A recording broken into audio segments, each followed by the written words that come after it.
What happened next? They then stripped the body and dragged it up the country towards the Malay, where they left it exposed 2 or 3 days and afterwards buried it near the spot.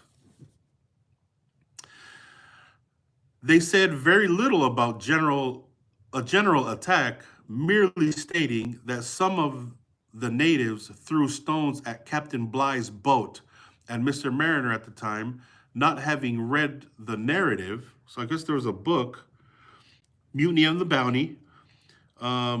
See the narrative, Mutiny on the Bounty, and of Captain Bligh's very interesting voyage in Constable's Miscellany, Volume 5.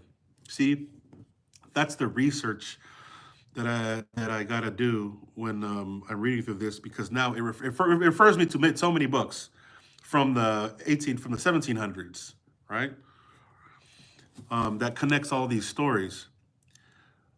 So he hadn't read the book. He hadn't read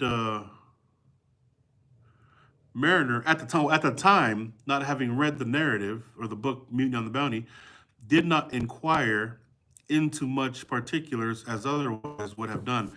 Now, we got to remember, Mariner's only 15, 16 at this point, so he hadn't read the book Mutiny on the Bounty yet. And we're talking 1805, 1804, 1805, 1806, which means this happened in the 1700s, the Mutiny on the Bounty, because the book came out. He would have read it or had time to read it if he probably went home or went back to school or whatever.